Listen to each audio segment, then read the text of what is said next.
This video is going to help prepare us for a unit on ancient civilizations. In general, a civilization is an organized society. It's a large group of people living together in an organized way. Most of this video is going to be about the 8 different features or characteristics of a civilization. These are the 8 features that help make a civilization organized. Some of these are pretty simple, and some of them are going to take a little bit of explaining. All civilizations have an organized central government, complex religion, cities, social classes, writing or organized records, art and architecture, job specialization, and something that's called public works. Cities are easy enough to understand. They came about because as early farming villages began to grow surplus or extra food, the population of these settlements increased. Some even grew large enough to develop into cities. Many early cities were located near rivers because rivers helped with transportation and trade. As cities grew larger, they needed to organize the food supply, make laws, and protect the people. Governments, such as councils, kings, or religious leaders, were given authority in cities. A central government is one that rules over the entire group, not just one section or part of a civilization. Religions soon developed to help people explain the world around them. And most of these early religions were polytheistic, meaning that they had more than one god. In these religions, the gods were assigned to different things.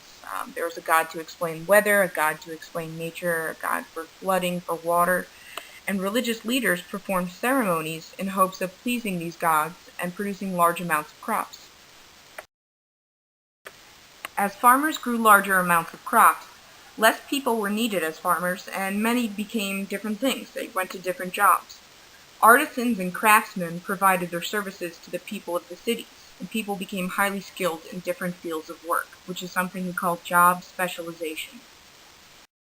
Social classes are something that you should be familiar with, but it's basically, as jobs became specialized, people began to assign different levels of respect or different statuses to different jobs.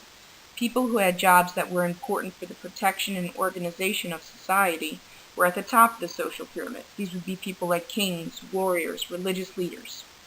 People whose jobs could basically be done by anyone, didn't require any special training, were at the bottom of the social pyramid. They were in the lowest social class. And an example of that is slaves. As far as writing systems go, as societies grew more complex and information became too great to memorize, people developed ways to write things down to keep track of things like trade and food storage. Eventually, sounds became associated with written language to help communicate complex ideas. Different styles of decoration and construction, or architecture, were created to express the values of a civilization. Often, art was used to impress visitors by showing the beauty and power of a king or community.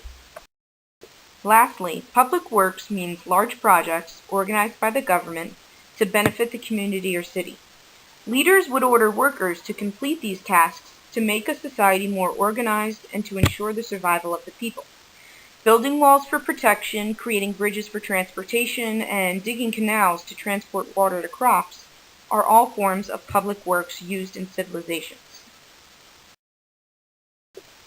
A few more things about civilizations before we move on. It's important to know that the different parts of a civilization, they work together to be efficient. And that means they work to achieve a goal or to complete a job without wasting resources, things like time, energy, materials, even food. It's not just that farmers were growing food for craftsmen and that in return the craftsmen built houses for the farmers. It's more than that. All the features of a civilization come together to organize the people in their daily life, so that a civilization runs like a machine. Governments organize public works and design art and architecture. Religion helps give the government authority and justify or explain social classes, and living in cities allows people to have specialized jobs, and so on. All 8 of these elements come together to create a society that can develop rapidly, otherwise known as a civilization.